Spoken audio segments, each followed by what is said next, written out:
Well, hello, creatives, community, and kind folks out there. Welcome to RPG with DBJ. I am your host, DBJ. Yeah, you read it right. If you saw the thumbnail, you'll see the title, Badassery. Yes, I know spell check is like that word doesn't exist, but it does today and the rest of this week because that's what we're talking about. We're talking about adding in, uh, badass, kick-ass elements, specifically referring to player characters, and in overall kind of referring to like the cinematic feel that we get when we watch our favorite television shows or streaming show or movie or something like that, and adding it to our games. Yeah, of course we're bumping up against cinematography done, theater of the mind, or maybe even virtual tabletop, or what have you. But specifically, we're talking about using that tool to really enhance the game. So, for those who don't know, we go live Monday through Friday. Yeah, seriously, Twitch, YouTube, Discord, all of them simultaneously. It's kind of odd, but kind of cool. All right, let's get back into it. So today is Discord Tuesday, and we are talking about badassery. Open up a can of whoop ass and letting the players go, and using that as a tool of not just practical, but memorable experience. And normally, although we talked a hell of a lot about using mechanics yesterday, today is Discord Tuesday, and it has defaulted to talking about gaming mechanics. So we'll do that partially, and then talk about some narrative elements that can become gaming mechanical as well. So, for those who don't know, we absolutely positively brought up the 4th edition of Dungeons & Dragons, the minion rule. And the minion rule is, pick any stat block you want, any kind of creatures you want, add those elements to the game, but just give the creature, the NPCs or whatever, 1 hit point. So you can have hordes and hordes of, monsters coming at the player characters, and it will resemble the feeling that you get when you see your favorite anime or, giant robot movie or zombie infestation or anything with, robots, coming after the PCs, insect hordes, whatever the case may be. It's really resembles a horde, so that even if you pick a very high threatening creature, they are still a threat to the PCs, but all they need to do is just do one point of damage. I took that even further to pull this rule from another game. The game is called Feng Shui. Yes, there is a role-playing game called Feng Shui, not the real-life version of arranging things to be more harmonious in your home, but the tabletop role-playing game about Hong Kong action, and it uses the same rule, except it doesn't even apply hit points. It just says if you hit, you do damage. There are many ways you can house rule modify, and I'll go over a couple of 3 or 4 house rules that I've heard of. Mind you, for those of you who are new to the channel's completely unscripted. Usually someone in the Discord before or after the show, or during the shows during the week, or a comment left on like Facebook, or in the comment section or whatever, will leave something that'll spark, and I usually surprise everyone that's faithful to the channel come Monday morning. So that's where the badassery came from, and if you'd like to have your own thing. So one of the rules is also using hit point bricks, meaning instead of having individual hit points for dozens upon dozens of adversaries, the other idea is just to make one big brick of hit points, and then doing damage to that brick of hit points, and that doing damage to that brick of hit points removes an X number of enemies. So, for example, if each enemy has 10 hit points and someone does 90 points of damage to the brick of hit points, 9 enemies are taken out. And then, of course, it behooves us to be very narrative in how this is done. Um, there's also the idea of, other than using the brick of hit points, is yeah, oh yeah, I remember Hong Kong Action Theater. HCAT is awesome. HCAT actually has quite a number of cinematic gaming traits that like really encompass the idea of that kind of action. The Okay, so other than using bricks of hit points, there's also the swarm element. So an example would be if in whatever game you're playing, if there is a creature or device or alien or something in your world that can become a swarm, you just take the rules for a swarm, apply that to a large number of adversaries, and then you just describe it differently. So instead of a swarm of insects or gnats or flock of birds, instead it could be a swarm of mind-controlled villagers. It could be a swarm of of AI-controlled drones, that kind of thing. And lastly, and this I will bring this up on Third Pillar Thursday. You can just reskin the environment and just make that a make those as crunchies, cannon fodder, nameless folks and such. Yep. And Omen says there's the troops rules from Pathfinder First Edition, which I do not recover, cannot recount off the top of my head. But anyway, you get the point, right? There are many ways to skin this beast, and coming up with some kind of house rule or working together with your players to do a thing, might be kind of cool. Also, if you have some kind of hero point in excuse me, in hero point, inspiration, moxie, I don't know, fate points, whatever. If you're using some kind of trade a thing for you on your player character sheet to achieve a particular good or bad result or mitigate a bad result. Bane and Boon is another idea. You might allow your player characters to trade one to do something extremely cinematic, to be like the John Wick or the Jason Bourne or the Ethan Hunt from Mission Impossible movies. Cool, to do the thing, to get the thing done. Tesla. Oh yeah, and Omen says, and the Horde rules for Death Watch. Yeah. Now Tesla Ranger says you could generalize the Mook rule as the conservation of ninjutsu rule. Yeah, yeah. In any martial arts fight, there is only a finite amount of ninjutsu available to each side in a given encounter. As a result, one ninja is a deadly threat, but an army of them are cannon fodder. Yeah, what is it's the inverse proportional rule of ninjutsu. The the level of ability of ninjutsu is an invert is in inverse proportional measurement to the number of ninja available, right? Something like that. Yeah, each moot creature gets the hit points of one creature divided by the number of creatures in the entire group. Yeah, I like that. Yeah. So yeah, you could just, top of the head math here. 50 hit points and 5 creatures.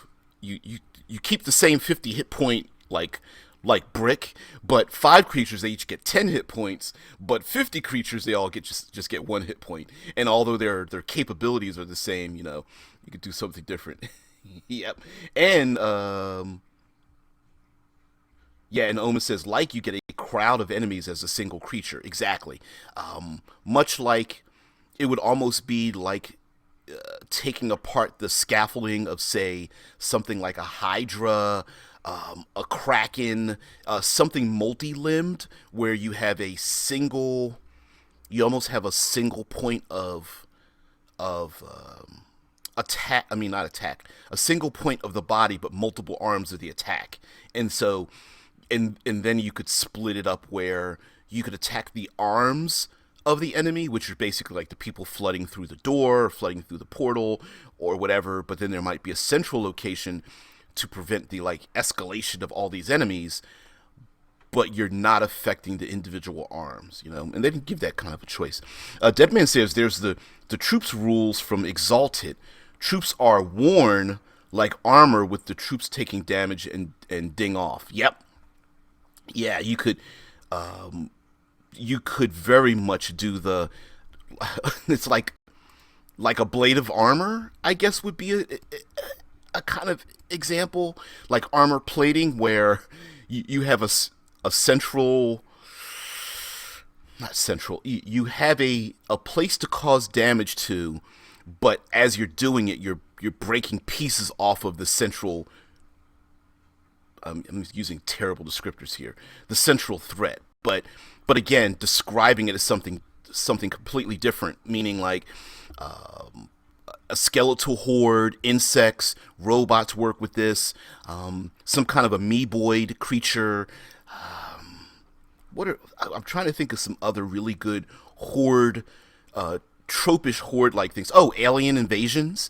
You know, the very first Avengers movie had the Chitauri alien invasions. Thanos, when he comes to get on his mission to get all of the Infinity Stones, he brought those four-armed dog alien like mindless creatures as well, and so they counted for that. And of course, if you're using like a virtual tabletop or you're using miniatures or something, having the enemy split and move and shape and flow into different areas of your battlefield would be the exact same thing we're talking about, where you start to spread their ability to suffer damage spread over a larger and larger field, thinning them out in many ways. Or you could try to like tactically convince, guide them down, say, a narrow passage or into a room or something like that, and then attack them that way. Or maybe even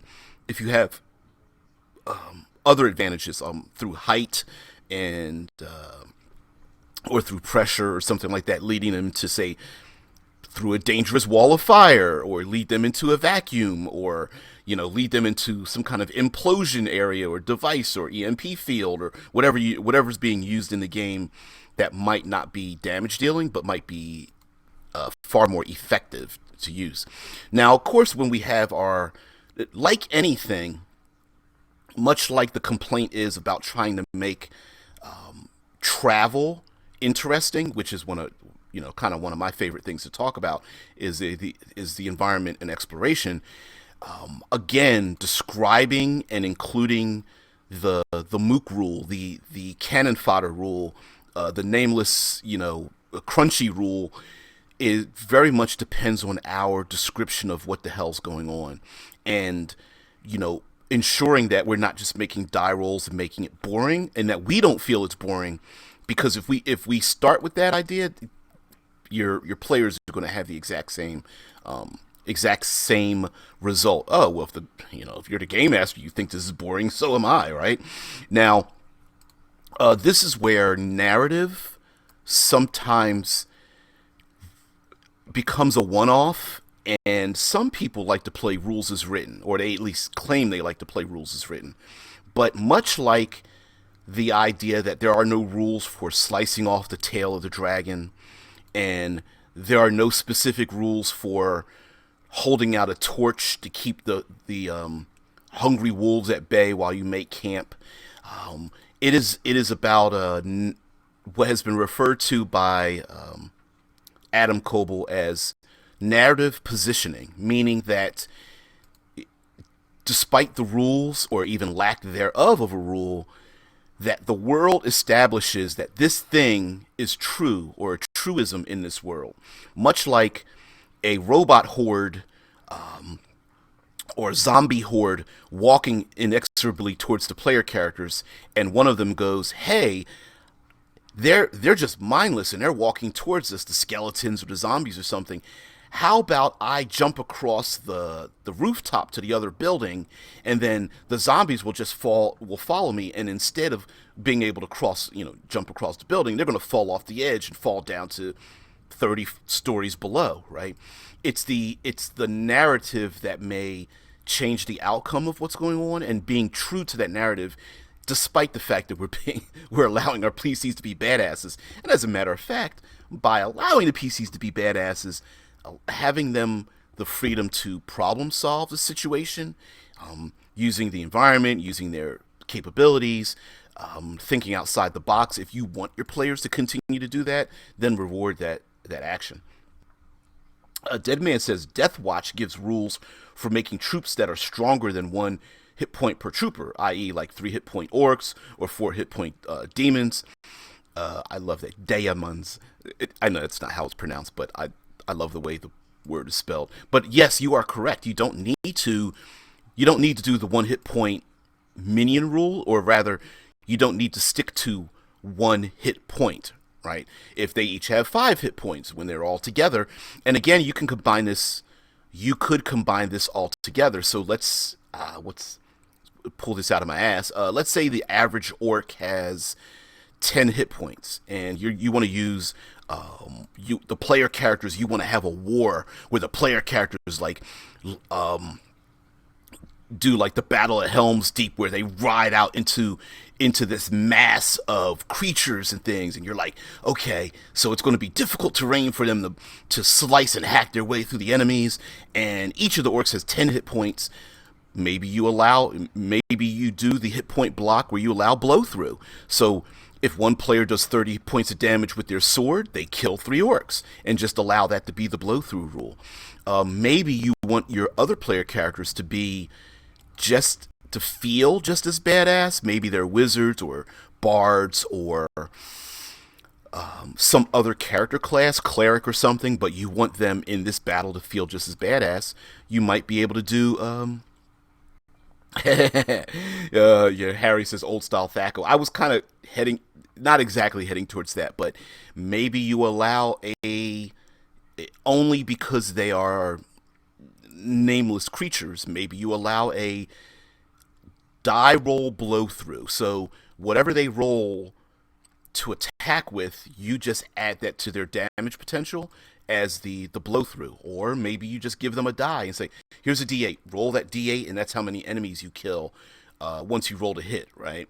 You can come up with any of these things, and of course, like most things, is a big giant asterisk whenever you start house ruling. You go, you know what? This house rule, guys, I don't think is working for us. And everyone else is like, yeah, I'm not getting that cinematic feeling. Can we do this other house rule? You know, there's should always be an asterisk like, yeah, we're going to use this house rule pending its effectiveness at our table. Yeah, and Omen says, as you kill more Deathwatch enemies, the more likely they are to scatter. That is, if you don't have a morale system, and 5th edition did away with morale as opposed to like the OSR games, have your own morale system. So, for example, let's say there's 20 enemies and you have a D20. If they cut the enemies down to 17 or 14 or 9, maybe at the end of each round you roll a d20, and if you roll above the number of enemies, they start to scatter.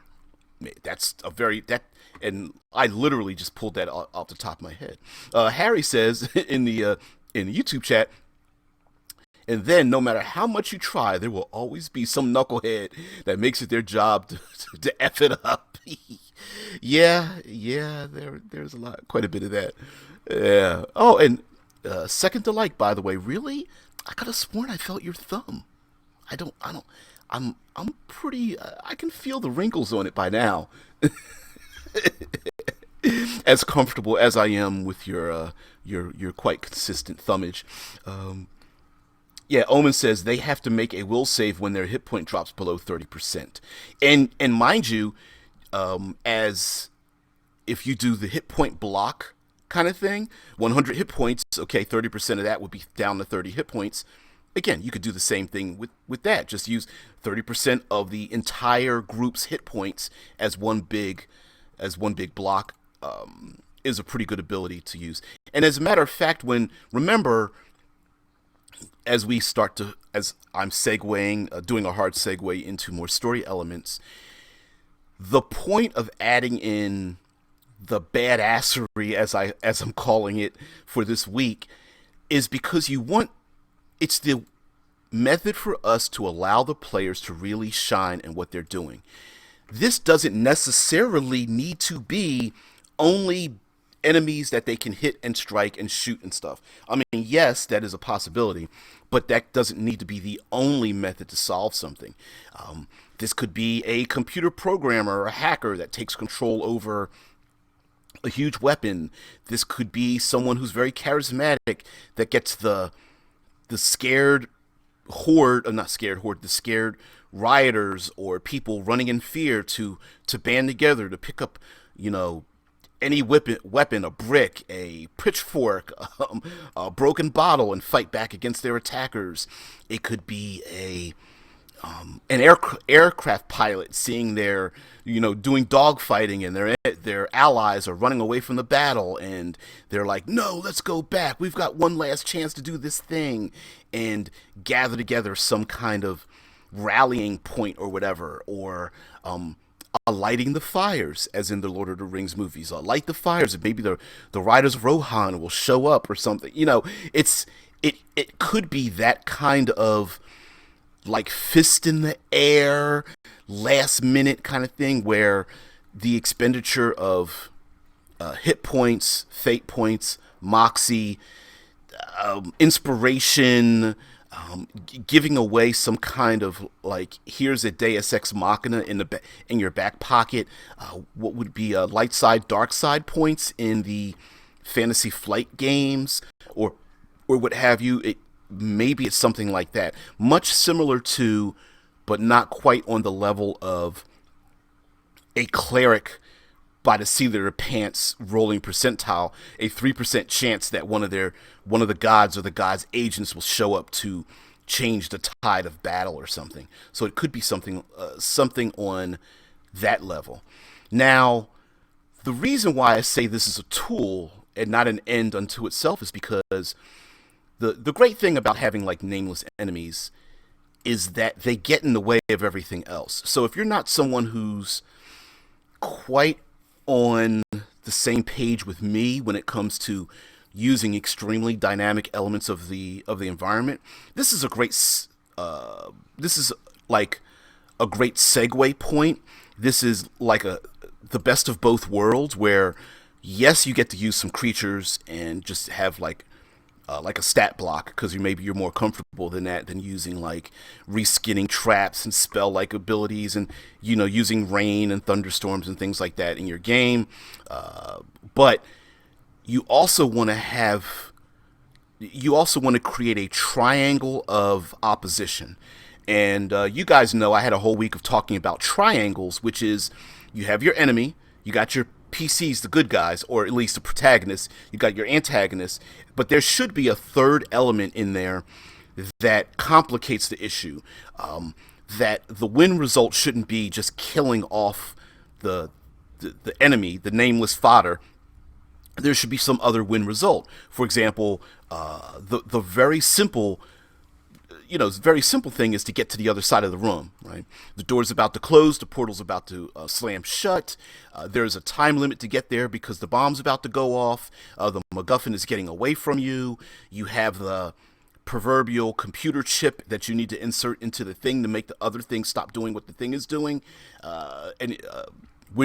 Captain America, Winter Soldier, anyone, when he's got to take the computer chip to reprogram the flying fortresses to aim at each other instead of aiming at innocent people in the population, you know, and he's fighting the Winter Soldier. It's not him against the Winter Soldier and the Winter Soldier against him. There is a third element. It is to solve the issue. Disarm the bomb, rescue the princess, punch the politician in the mouth, whatever. Disable the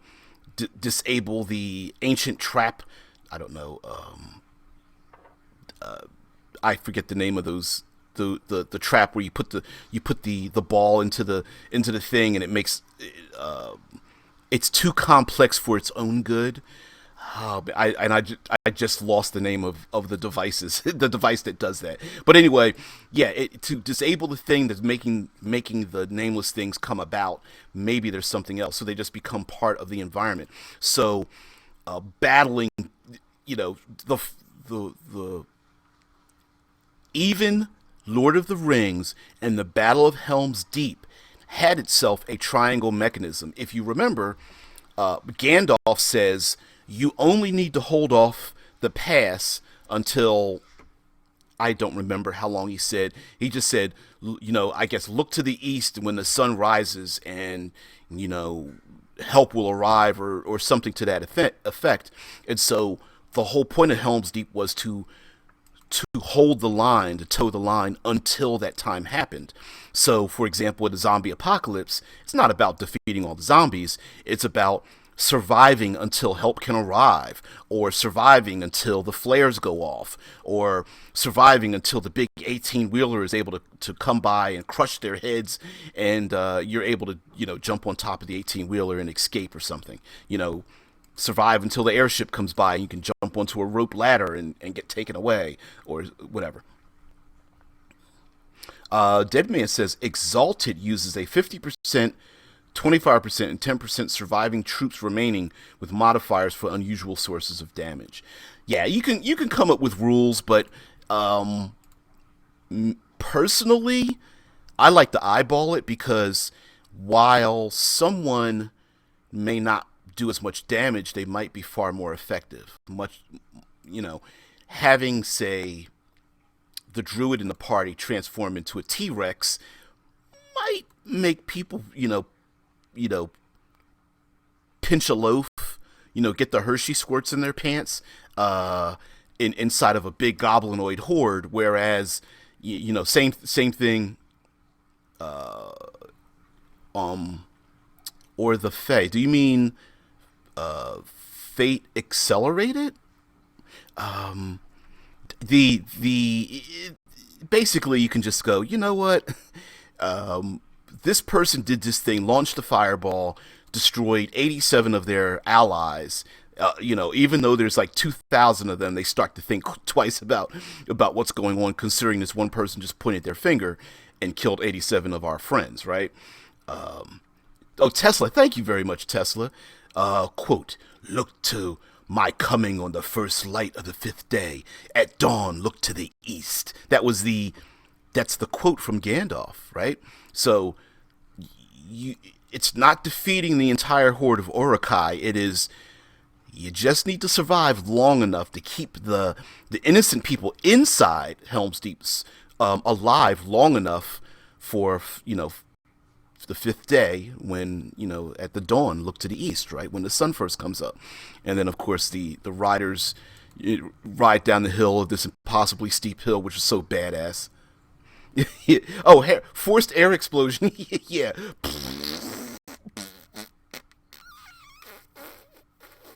I hope I got that right. I'm sure you guys have heard that noise before.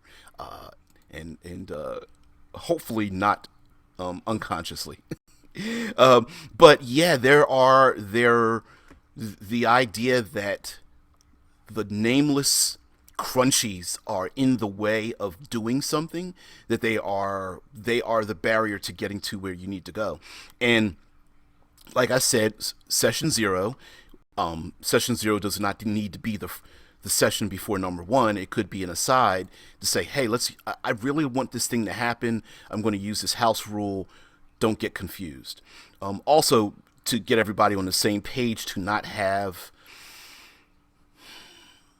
unrealistic expectations when the house rule is turned on and off. So, for example, I brought up the example of using like pit fiends or ice devils or something of that nature in your game. If you give them all one hit point, it may unconsciously force an expected narrative that may not happen when you now take, after they've killed 37 pit fiends, 3 sessions later, you have one pit fiend literally standing over a pit of, I don't know, fiends, and they go, oh, it's only got 1 hit point. I hit it with my dagger, and you're like, dude, it's a pit fiend. It's got 487 hit points. And they're like, no, it doesn't. You told us it had one. So it might behoove you to rename, reskin, reconfigure the enemies, even if they are even if you are just using a stat block. Just reskin it, rename it, repurpose it, that kind of thing. I hear you, Omen. You might need a absorbent towelette, I think. so so anyway, guys, the one of many things that happen when it comes to being the badass, of course, as well, is the idea that the hero the heroes are able to do things leading up to combat, leading in around combat, and they do amazing superheroic things. And mind you, this of course applies to superhero games. It's expected in superhero games, but sometimes, yeah, the boss fight. Sometimes the boss fight, much like I believe in.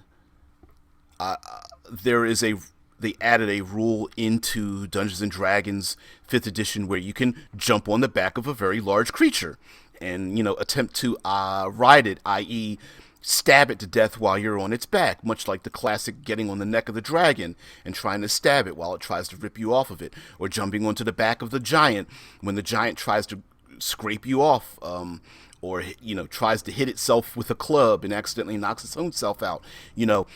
It's the idea that, as I mentioned before, that if the action is simple, don't really concern your and this is only if you are looking for hyper cinematic action. That if the result they're looking for is simple, don't worry about the complexity of how they get to it. So it could be I roll to strike it with my sword, or it could be I parry both of his blades away. I go to strike him. I grab his arm, do a judo flip over, and then stab him in the chest as he falls to the ground, right? I do a leg sweep or do an uppercut and then smash him in the chin with the hilt of my blade, and when his head goes back, I then withdraw my dagger, slice him across the throat, and then one fell swoop, fling the blood off my blade and place the dagger right back into my boot again, right? It's if they're only just trying to kill the thing, let them be the badass to get the thing killed in the first place. Now, something even us grognardians that think that we're experts in everything make a ton of mistakes with, and I see this happen at tables all of the time, and it's done so unconsciously that I don't. Most players and game masters do not realize that they are reinforcing something that they do not want at their table. And this is absolutely a mistake. It's not done on purpose. It is not done out of malice. But it does harm the expectation and the results that you're looking for if you want a very high action game. So follow me on this. And this happens more often than you even think of. Player character wants to do something amazing. And yes, on the surface, there seems to be a rule for it. Usually this involves athletics or acrobatics. So, for example, player characters are at a tavern, they're at a dinner party or something, enemies burst into the room. Big giant table holds like 16 people aside or something like that. One player character goes, okay, on the battle map or on a virtual tabletop or in theater of mind, I'm going to get up and walk around the table and confront the enemies that are coming through the door. And the person says, sure, okay. The other player says, I'm going to, in one fell swoop, push my chair back, leap onto the chair, leap onto the table, dive roll across it, and confront the enemies with both of my blades drawn. And then, invariably, and follow me on this, okay, make an athletics check. Make an acrobatics check. Make a dexterity roll, right? And here's why this is a problem. This is just my opinion, but I think it is a harmful one when you're looking for a narrative, you're looking for a feeling that you want in your game. And the problem with that is that both characters are just basically moving their move action. Both characters are about to confront the enemy, and both characters, despite what's going on, probably both have enough movement to get to where they go. Just because the one character rolling across the table decides to jump and do the cool thing by sliding, rolling, tumble rolling across the table to confront the enemy, you are now punishing them for doing the exciting thing, which gets them to the exact same spot the other player character got to, simply because of the description. Because now, when that player fails that roll, whatever, the dice gods always do this to us, you are now punishing the player for saying, hey, I want to dive across the table. But they get no benefit for doing the thing that they said they wanted to do, right? So, in other words, if you don't bother asking for rolls where it's not necessary, when it's neutral, when it's a zero-sum event, meaning like no matter how exciting you describe something, it's a zero sum, then there's no loss and there's no loss, no foul, right? Sure, I get to describe myself as being a badass, but I neither get a bonus in making myself better than the PCs, and I don't get a penalty putting myself into a limited, reduced situation, right? But if you force the player who does the dive roll to make the roll, that's a greater chance for them to fail, and then they get no benefit for doing the thing, which means that the person that gets up and walks around the table will always get up and walk around the table for fear of being punished for wanting to engage in their world. Now, if this is Game of Thrones, and this is hyper realistic, and it makes no sense to want to roll across the table in full plate mail, yeah, if you're playing hyper gritty and someone wants to do the chandelier swing, it's less like that's in real life. You're gonna get yourself killed, right? But yeah. Now, Caius of Galantry. Hey, Caius, I saw your comment. Caius says, possibly my most badass fight was fighting a troll while falling thousands of feet, aka Gandalf versus the Balrog. Yeah. See, again, right? Does it make sense in a realistic term? No, fighting it.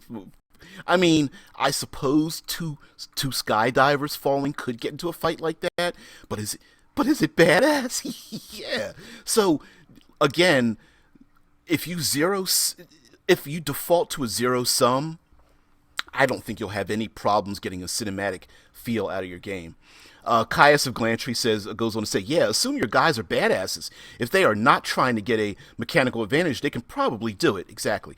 Now, you could give a mechanical advantage, meaning like, if you say, oh, you want to swing across the chandelier to do the thing to get to the place, right? Maybe the rule you have in your game is that you cannot move through the space of other creatures, but if you jump up to the chandelier and swing, you can easily cross this place because there's difficult terrain, there's a burning fire, whatever the case may be. Then in that case, they are getting a mechanical advantage because without doing the chandelier swing, they are confronting the hazard in the first place. Or Ivor, hello there over there in Twitch. Good day to you too as well. Now, the other method you could do is, I want to perform the cinematic thing. I want to do the chandelier swing. I want to do the parkour, jump off the table, jump off the side of the wall, swing on the tapestry, and land in a with the 1 foot extended while striking my enemy from behind or something. You could do okay, I will give you an acrobatics check. If you succeed, you get advantage on whatever you're trying to do, the attack or whatever.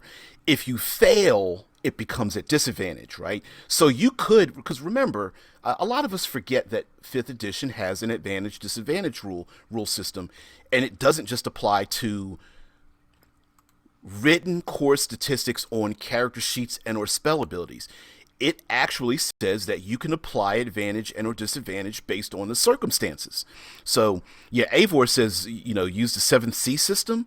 That depends on, you would have to be a little bit more specific. I'm not completely familiar with 7th C, but 7th C in its is very cinematic, right?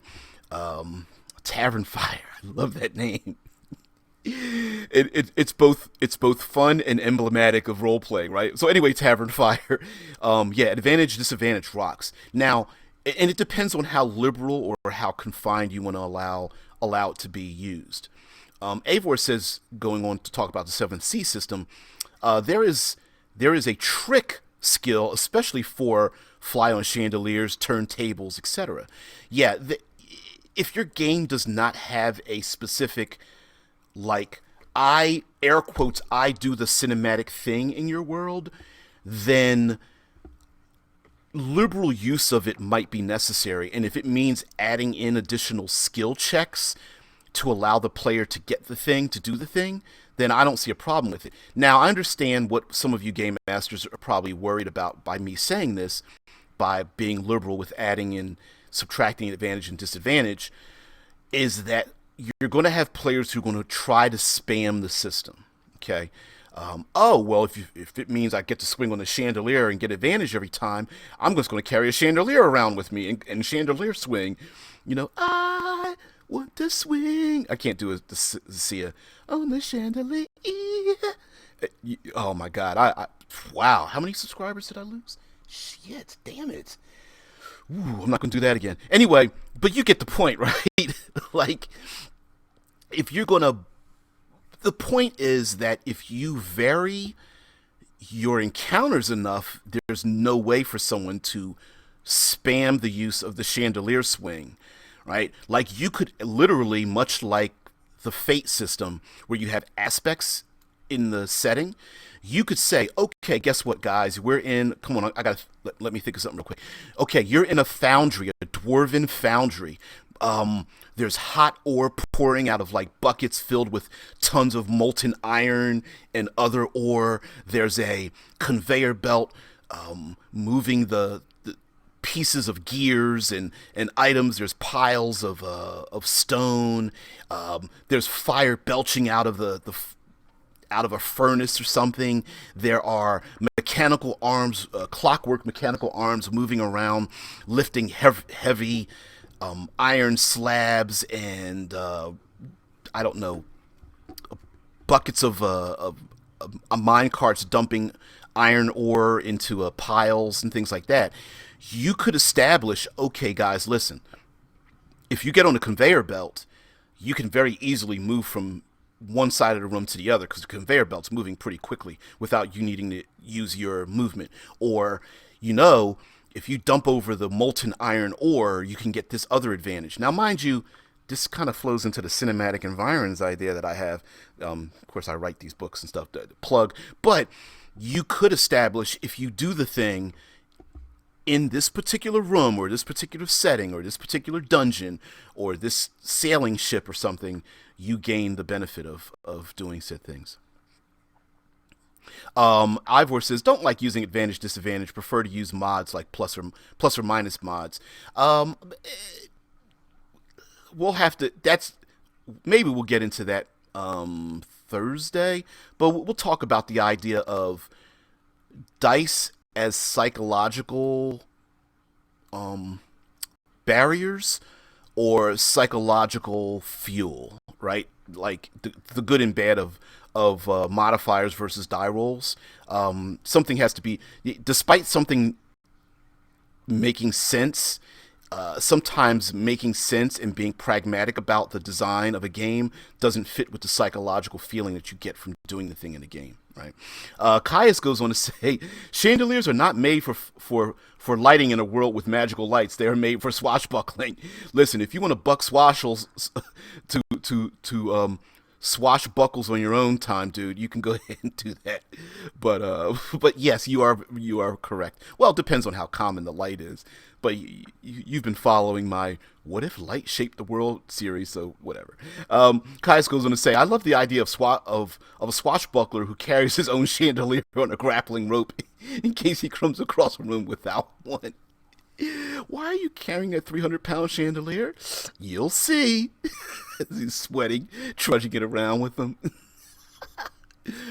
Oh, man. Tavern Fire says, advantage, disadvantage is kind of heavy-handed, depending on how often you give it out, but I love the feel of it. Yeah, there is a psychology an almost gambler's psychology to rolling a die rather than adding a modifier, which is why it works even though it doesn't make sense. It's because it's why gambling establishments work in the first place, meaning, you know, there are no statistics on pushing the button or pulling the pulling the gambler's arm on the slot machine, but watching your chances roll around to achieve the thing that you want has a psychological impact that goes beyond modifiers for some people, not everybody. You know, yeah, I hear you, Avor, but it's not an argument. It's there. It's a true thing. Some people prefer one over the other, and the reason why doesn't make any sense. Yeah, if you add, well, you're always adding modifiers, right? Even a D20 system, you add your, let's say, fifth edition, you add your proficiencies. Yeah, you add your skill checks, you add your class functions and things like that. Adding an additional modifier, like maybe a +3 -3 or +5 -5 or something, doesn't mean it doesn't change anything. But for some people, the act of rolling disadvantage and rolling like a 17 and a 19 has a is more psychologically rewarding than the nonsensicalness of it. You know what I mean? Um, yeah, yeah. It's not about balance at all. Yeah, yeah. You guys talk about, yeah. Every game system, much like Exalted and rolling a bucket of D10s, or Shadowrun and rolling a bucket of D6s. Despite the fact that, like, for myself, honestly, I'm not really a fan of infinitely high dice pools. I can't argue with the fact that there's something psychologically rewarding when picking up a bucket of dice and rolling the shit out of them, right? So, and yeah, mathematically it figures out, but that sometimes I think is what, when you can't put your finger on why you like a game system and dislike a game system. I think sometimes that's the thing, right? It's like, what's better, chocolate or vanilla? And the thing is, it's always subjective based on, yeah, it's always subjective based on the individuals, right? Dead Man, the storyteller, says Shadowrun 5th edition and 6th edition is now D10. Ooh, they've moved up to the bigger bucket. Yeah. All right, so um, talking about psychologically gaining benefits, we are talking quite a bit about allowing the badassery to bleed into the games. And here's something that is non. This can be mechanically inclined, but it doesn't have to be mechanically inclined, and that is rewarding the badassery within every element you have in your world. Have songs made for the character's actions. Have the PCs. I heard someone make this.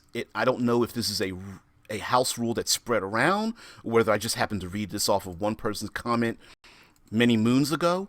But someone said every time someone critically commits a critical action, whether it's rolling a d20 or rolling double zeros on percentile dice or whatever critical system you have in your world, the idea is that whenever someone creates a crit, it becomes a legendary thing in that world. So, not that you have to apply this to die rolls, you don't have to do that. I'm not suggesting that, but one way to make player characters seem like badasses, whether they're good characters, they're evil, they're selfish, doesn't matter.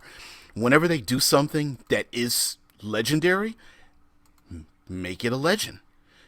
Let word spread about this person. Have statues erected. Have songs sung in their favor. Have make the PC feel like Achilles and have them surrounded by the Myrmidon. Have the PC surrounded by the paparazzi whenever they try to do something else. Yeah. Avor says, I try to encourage my players for badassery, but every time I hear why, common attack spam works for me. Well, and that's the whole point, right? If you want to, it, there's no reason not to spam things in a game unless there's a benefit for doing so, right? Um, I'm looking at you, Warlock, with the Eldritch Blast, right? If the only method you have of achieving success in your game is to do damage, then the only thing they're going to do, then the only expectation is for the players to do damage to achieve success, right? So if you want players and you want to encourage them, I don't not force, but to encourage something, and I hate to make this sound like this, but you guys know about Pavlov's dog, right?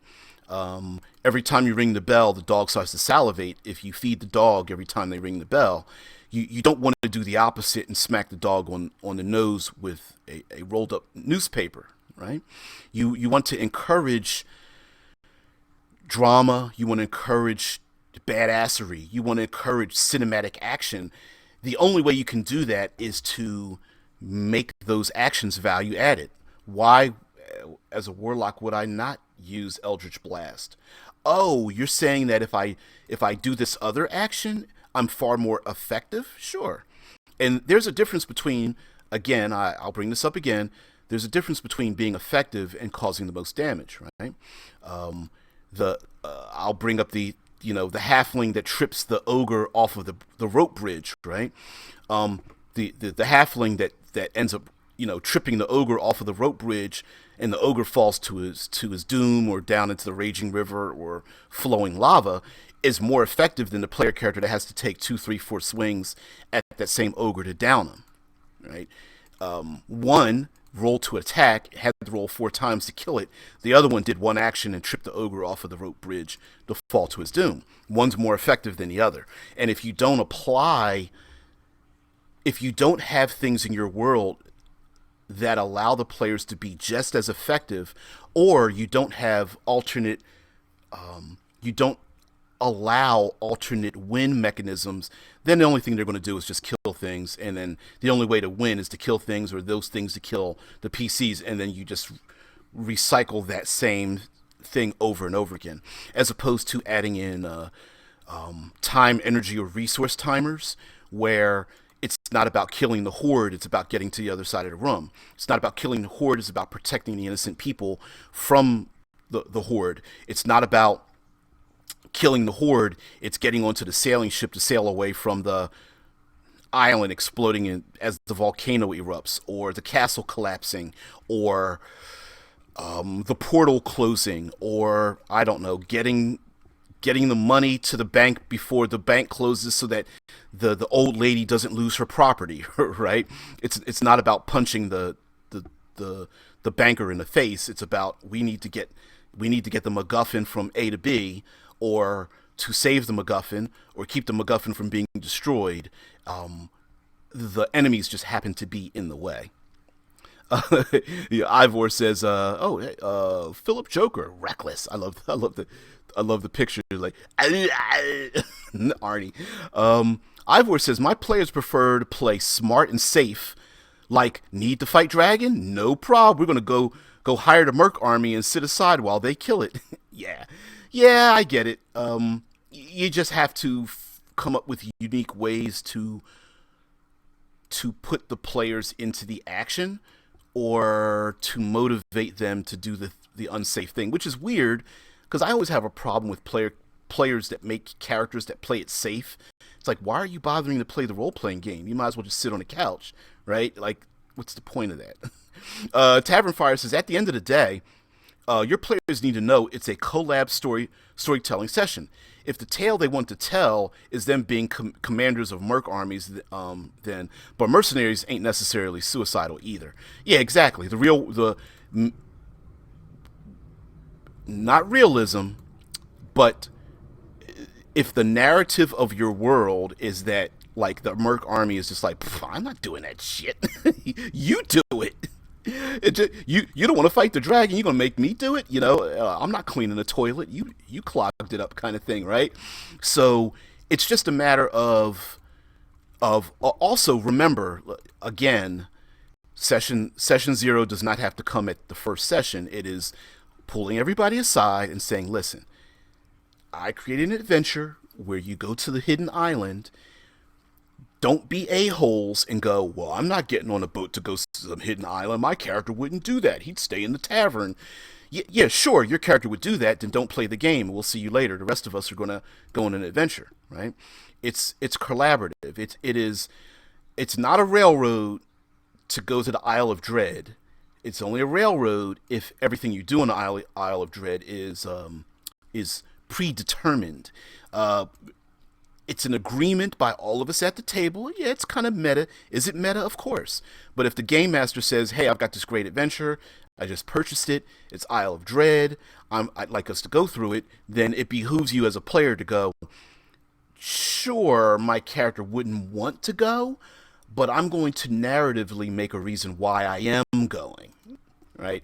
The whole bullshit about that's what my character would do, especially when it's runs counter to everyone at the gaming table is pretty much bullshit. It's just an excuse to ruin other people's fun, including the game master and dungeon master.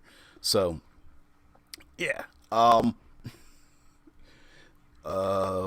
So guys, thank you very much for joining me. For those who don't know, we much like it says below you, yeah, we run Monday through Friday for an hour, open discussion, usually just one particular subject all week long. Today and tomorrow and Thursday, we are talking about Badassery. Tomorrow is World Building Wednesday, where we get to talk about a world. We take the element that we're discussing and we stretch it out into a world, and we shape that world about what we're talking about, the subject we're talking about. We did this on the week for teleportation and portals. We did it about chases. We did it on the week of Medusas. The week of giants, the whole 9 yards. So please be aware that we have 600 plus hours of content behind us. So if you would like to deep dive into those, we've got playlists for everything related to those. And of course, in the future, we have Third Pillar Thursday this week and every week, darn near every week. Third Pillar refers to the third pillar of gaming. The third pillar of gaming is exploration. It's the environment. It's the dynamic location that you have your combat and other interactions thereof. So that happens on Third Pillar Thursday. And if any of you have any interest in the Altered Carbon television show, streaming show, role-playing game, absolutely positively Eclipse Phase or The Expanse, or basically transhumanist tabletop role-playing game in any form, tune in on future Fridays where that's all we talk about. So guys, look out for the opening of that link. And this coming up Sunday will be another Creators Conclave, where I will be interviewing Red Dice Diaries. Some of you may not know Red Dice Diaries, but long-term friend and been in the circles for many years. So look out for that as well. So guys, everyone, have a great day, and I will see you later. Bye.